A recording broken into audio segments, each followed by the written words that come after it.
This video is for educational purpose. Everything you will listen in this video is taken from the internet or any book or any documentary which is available for public.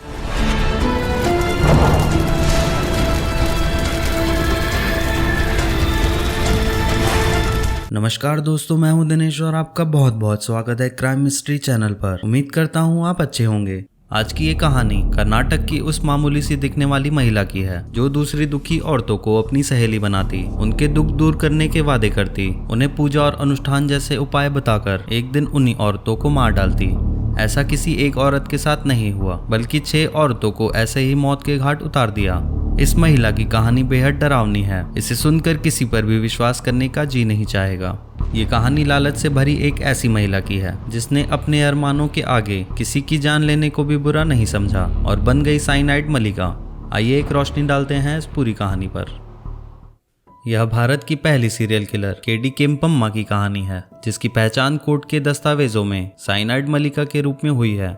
सवाल उठता है कि court को ऐसा कौन सा सबूत मिला जिसमें कोर्ट को कहना पड़ा कि यह भारत के इतिहास में इससे ज्यादा खतरनाक कोल्ड ब्लडेड मर्डर किसी ने नहीं देखा। केम्पम्मा के अपराधों की कहानी तक पहुंचने से पहले उसके शुरुआती जीवन में झांकना बेहद जरूरी है। केडी केम्पम्मा का जन्म 1970 में कर्नाटक के कागलीपुरा गांव में रहने वाले एक बेहद ही मामूली परिवार में हुआ था। छोटी छोटी जरूरतें भी इस परिवार के लिए बड़े संघर्ष का कारण बन जाती थी। केम्पम्मा ऐसी परिस्थितियों में बड़ी हो रही थी, लेकिन कम उम्र में केम्पम्मा ने अपनी आंखों में बड़े बड़े सपने संजोए हुए थे। वह अक्सर अपने सपनों के किस्से अपने दोस्तों के साथ शेयर किया करती थी, यहाँ तक कि वो ये कहने में भी संकोच नहीं की कि अगर उसे अपनी मंजिल तक पहुँचने के लिए गलत रास्तों से भी गुजरना पड़ा तो वह ये भी करने के लिए तैयार थी।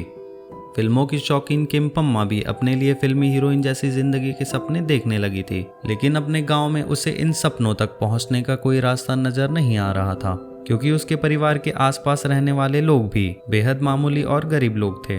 केम्पम्मा के परिवार ने कम उम्र में ही एक दर्जी से उसकी शादी करा दी। जल्दी वह एक बच्चे की मां बन गई और देखते ही देखते 2 बच्चे और हो गए। 3 बच्चों को पालते पालते उसके दिन बीत गए, लेकिन वह अपनी जिंदगी से कभी खुश नहीं थी। उसने जीवन में कुछ और ही तय कर लिया था और जल्द से जल्द अमीरों की तरह जिंदगी जीना चाहती थी। अपने और अपने परिवार का गुजारा करने के लिए उसने अपनी बस्ती से दूर एक शहरी क्षेत्र के एक अमीर घर में घरेलू सहायिका के रूप में काम करना शुरू कर दिया। उस घर में पहुंचकर उसके सपनों को और हवा मिल गई, क्योंकि जिसके घर में वह नौकरानी का काम कर रही थी वहां उसे धन की गंगा बहती दिखाई दे रही थी। उस घर के लोगों के रहन सहन और उनकी शान शौकत ने उसे बेचैन कर दिया, इसलिए वह रातों रात अमीर बनने के सपने देखने लगी और इसी चक्कर में वह उन घरों की कीमती चीजों पर हाथ साफ करने लगी जहां लोगों ने उसकी गरीबी पर तरस खाकर उसे काम पर रखा था। अमीर घरों में काम करते हुए उसने जल्द ही पैसे कमाने की तरकीब निकाली। फिर उसने अपनी कॉलोनी में चिट फंड का काम शुरू किया और लोगों को छोटी छोटी रकम जमा करने का झांसा देकर बड़े बड़े सपने बेचने लगी। धंधा अच्छा चल रहा था, लेकिन उसी वक्त केम्पम्मा का लालच बीच में आ गया और उसने चिट फंड में निवेश करने वाले लोगों का पैसा हड़पना शुरू किया। इस बात को लेकर देवराज के साथ अक्सर झगड़ा होता, लेकिन केम्पम्मा कह देती कि जो होगा वो निपटा लेगी। अब होता भी क्या, केम्पम्मा की धोखाधड़ी ज्यादा दिन नहीं चली और एक दिन पुलिस उसे पकड़कर ले गई और उसे जेल हो गई। जब केम्पम्मा साल 1998 में जेल से छूटकर आई तो उसके पति और बच्चों के मन में उसके लिए कोई जगह नहीं रह गई थी। उसके पति ने उसे घर से निकाल दिया।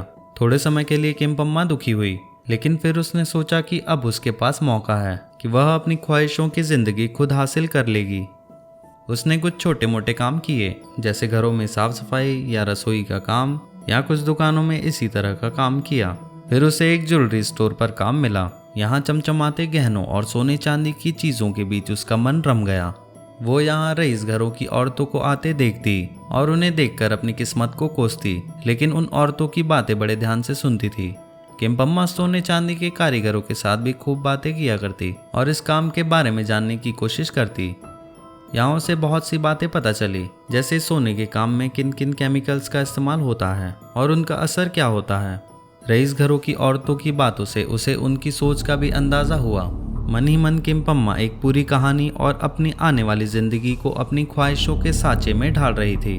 उसे साल भर से ज्यादा हो चुका था अपना घर छोड़कर इधर उधर काम करते हुए। अब वह अपनी जिंदगी में एक जबरदस्त मोड़ के बारे में सोच रही थी, जिससे उसके सारे सपने पूरे हो सके। वह नियमित रूप से मंदिर जाया करती थी। एक दिन मंदिर में एक शादीशुदा औरत 30 वर्षीय ममता राजन से उसकी मुलाकात हुई। ममता ने बातों बातों में बताया उसे संतान नहीं हो रही है, इसलिए वह एक पंडित के द्वारा बताए गए उपायों के मुताबिक रोज इस मंदिर में आकर पूजा पाठ करती है। केम्पम्मा कई दिनों तक ममता से मिलती रही और उसकी बातें सुनती रही। एक दिन ममता ने कहा कि लंबे समय से यह करने के बावजूद उसे कोई फायदा होता नजर नहीं आ रहा। ममता दुखी थी और केम्पम्मा ने उसे दिलासा देते हुए कहा, अगर तुम चाहो तो मैं तुम्हारी मदद कर सकती हूँ। मैं एक ऐसी विशेष पूजा के बारे में जानती हूँ जिससे तुम्हें बच्चा हो सकता है।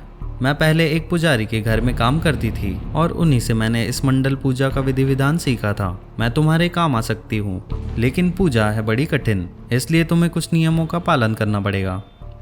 जैसे बीमार को दवा मिल गई थी, ममता के लिए केम्पम्मा की यह बात जैसे दर्द का मरहम बन गई थी।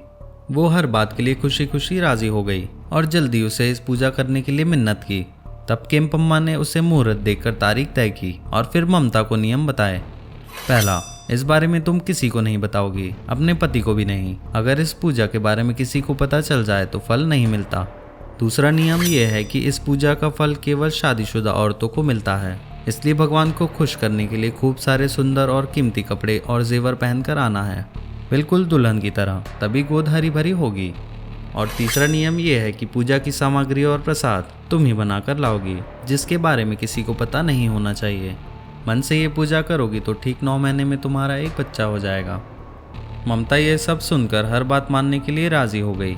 उसने जगह पूछी तो केम्पम्मा ने कहा कि वो पहले इसी मंदिर में आए, फिर इसी मंदिर के पास वह एक जगह पर उसे लेकर जाएगी जहाँ यह गुप्त पूजा होगी और वहाँ उन दोनों के अलावा कोई और नहीं होगा। ममता तय तारीख यानी 19 अक्टूबर 1999 को होस्कोट के उस मंदिर में पहुंची। वहां से कुछ दूर एक सुनसान जगह पर केम्पम्मा उसे ले गई। यहाँ दूर दूर तक कोई नजर नहीं आ रहा था और पहले से यहाँ पूजा की तैयारी थी। पूजा शुरू हुई और कुछ मंत्र उच्चारण के बाद केम्पम्मा ने ममता से आंखें बंद कर भगवान का ध्यान करने के लिए कहा। बीच बीच में केम्पम्मा उसे गंगा जल जैसे कुछ पीने के लिए दे रही थी। फिर केम्पम्मा ने ममता से कहा कि अब वो उसे अपने हाथों से प्रसाद खिलाएगी। केम्पम्मा उठी और उसने ममता के बाल पकड़कर उसकी गर्दन उठाई और उसके मुंह में एक कैप्सूल प्रसाद के साथ मिलाकर खिलाया। ममता का सिर चकराने लगा तो केम्पम्मा ने उसका नाक पकड़कर उसे काबू किया और 3-4 मिनट के अंदर ही ममता मर चुकी थी। केम्पम्मा ने एक एक कर ममता के सारे गहने उतारे, उसके पर्स से सारे पैसे निकाले और उसकी सारी कीमती चीजें अपने बैग में रखी। केम्पम्मा की खुशी का ठिकाना नहीं था। वह खुद को किसी महारानी से कम नहीं समझ रही थी। ममता की मौत उसकी जिंदगी में वो खुशी लाई थी जिसकी उसे बरसों से चाह थी। फिर 2 पल आसपास देखा और केम्पम्मा वहां से गायब हो गई। चैन से जीने का इंतजाम हो चुका था। अपनी पसंद के गहने बचाकर केम्पम्मा ने कुछ गहने बेचकर अच्छी खासी रकम जुटा ली थी, जो सारी सुविधाओं के साथ जीने के लिए काफी थी। ममता के कत्ल के बाद केम्पम्मा ने सोचा कि गहने लूटने से ही काम बन सकता है और अब उसका कॉन्फिडेंस लेवल भी बढ़ चुका था। केम्पम्मा मंदिर जाती और कुछ औरतों के साथ घुलने मिलने की कोशिश करती, फिर उनका शिकार करती और गहने लूट लेती। ऐसा ही बहुत दिनों तक चलता रहा। केम्पम्मा हर बीतते दिन के साथ अपना नाम बदल देती थी। इस बार उसने अपना नाम आनंदी रखा। एक दिन वह पूरा परिवार पूजा की तैयारी में लगा हुआ था। थोड़ी ही देर में यह विशेष पूजा करने के लिए आनंदी आने वाली थी। आनंदी के अनुसार सारी व्यवस्थाएं हो चुकी थी और दंपत्ति अपने परिवार की खुशहाली की पूजा के लिए तैयार थे। आनंदी आई और उसने घर में सब तैयारी देखने के बाद पूजा की विधि शुरू की तो घर में मौजूद कुछ लोगों ने विधि को लेकर टोकना शुरू किया। आनंदी ने उनसे चुप रहने को कहा और प्रसाद खाने को दिया। प्रसाद खाते ही एक सदस्य को चक्कर आने लगा। आनंदी से सवाल जवाब के बीच घर के कुछ लोगों को शक हुआ तो किसी ने पुलिस को बुलाया। पुलिस को बुलाए जाने के दौरान आनंदी ने पूजा में रखे गहने चुराकर वहां से भागने की कोशिश की, लेकिन वह पकड़ी गई और फिर पुलिस के हवाले कर दी गई। बेंगलोर पुलिस ने उससे सवाल जवाब करना शुरू किया तो पता चला कि इस महिला का असली नाम केडी केम्पम्मा था। इस महिला ने बड़ी चतुराई से जवाब दिए, लेकिन साल 2001 में चोरी की कोशिश के इल्जाम में इसे 6 महीने की कैद की सजा हो गई। पहली बार जेल नहीं आई थी केम्पम्मा। दूसरी बात यह कि जेल में आकर केम्पम्मा को एक तसल्ली और मन ही मन खुशी थी कि उसे कम जेल हुई है और उस गुनाह का तो अब तक किसी को पता ही नहीं है जो वो 2 साल पहले कर चुकी है।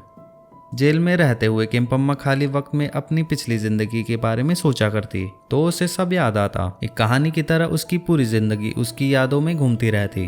6 महीने के बाद वो जेल से छूटी और उसने कुछ समय के लिए गुमनाम रहना तय किया। वो नहीं चाहती थी कि पुलिस को उस पर किसी किस्म का शक हो। उसके पास इतनी दौलत थी कि वह अगला कुछ समय आराम से गुजार सके। कभी कोई मौका मिला तो किम्पम्मा उसे छोड़ती नहीं थी। वो ऐसे ही चोरी और लूटपाट करती रहती। उसने छुपकर रहने का सिलसिला ऐसा ही बनाए रखा। अब साल था 2007 और अब किम्पम्मा की जमा पूंजी खत्म होने की कगार पर थी। किसी को 8 साल बाद भी कुछ नहीं पता था कि ममता का मर्डर किसने किया है। किम्पम्मा को यकीन था कि 8 साल पहले वाली उसकी तरकीब बेहद कारगर थी।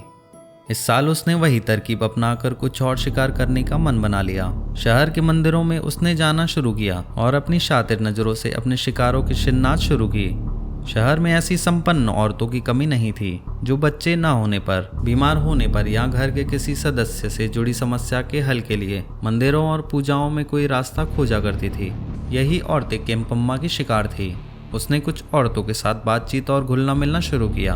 2 हफ्ते से ज्यादा नहीं लगते थे किम्पम्मा को ये तय करने में कि वह औरत उसका शिकार है या नहीं, यानी उसे अच्छा माल मिलेगा या नहीं। अब किम्पम्मा ने इन औरतों के साथ वैसे ही पूजा पाठ करने की बात की और सबको कुछ न कुछ दिनों के गैप से तारीखें देती गई। अलग अलग मंदिरों के पास सुनसान जगहों पर या किसी को किसी सराय के एकांत कमरे में बुलाकर पूजा रखी। 10 अक्टूबर 2007 से 18 दिसंबर 2007 के बीच करीब 2-2.5 महीने में किम्पम्मा ने आधा दर्जन औरतों को पूजा के दौरान वैसा ही कैप्सूल खिलाकर मौत के घाट उतारा और उनके जेवर व रुपए लेकर गायब हो गई। साल 2007 में 2 महीनों में एक के बाद एक औरतों की लाश मिलने से जब सनसनी फैली तो पुलिस ने तफ्तीश शुरू की और अपने नेटवर्क से खबरें निकालने को कहा। सारी लाशें किसी न किसी मंदिर से पाई गई थी और उनके गहने व कीमती चीजें लूट ली गई थी। लंबे समय तक चली तहकीकात के बाद पुलिस ने जब शक के आधार पर एक औरत को बेंगलोर के बस स्टैंड से गिरफ्तार किया तो उसके पास काफी गहने बरामद हुए। वो औरत कोई और नहीं बल्कि किम्पम्मा थी। पूछताछ के बाद किम्पम्मा ने कत्ल करना कबूल कर लिया। इसके बाद पूरे देश में यह खबर जंगल में आग की तरह फैल गई क्योंकि किम्पम्मा देश की पहली महिला सीरियल किलर के तौर पर पहचानी गई। इसे साइनाइड मल्लिका के नाम से जाना जाने लगा और कम से कम 6 औरतों के कत्ल का इल्जाम इस पर लगा। सिर्फ अपने लालच के लिए आधा दर्जन से ज्यादा औरतों को मारने वाली साइनाइड मल्लिका कुछ समय पहले तब चर्चा में आई थी जब तमिलनाडु की पूर्व मुख्यमंत्री जयललिता की मौत के मामले में शशिकला को जेल हुई थी और शशिकला जेल के उस बैरक में थी जिसके लगे बैरक में साइनाइड मल्लिका कैद में थी। साइनाइड मल्लिका से मिले सुरागों की जांच के बाद पुलिस ने 6 हत्याओं से जुड़े सबूत जुटाए, लेकिन अब तक पुलिस ये पता नहीं लगा सकी है कि साइनाइड मल्लिका ने कितने लोगों को मौत के घाट उतारा था। कर्नाटक की अदालत ने केडी किम्पम्मा और साइनाइड मल्लिका से जुड़े सबूतों को देखने के बाद उसे एक सीरियल किलर के रूप में मौत की सजा देने का फैसला किया। कोर्ट ने साइनाइड मल्लिका के पक्ष में दी गई उस दलील को भी खारिज कर दिया कि उसे सुधार का मौका दिया जाना चाहिए।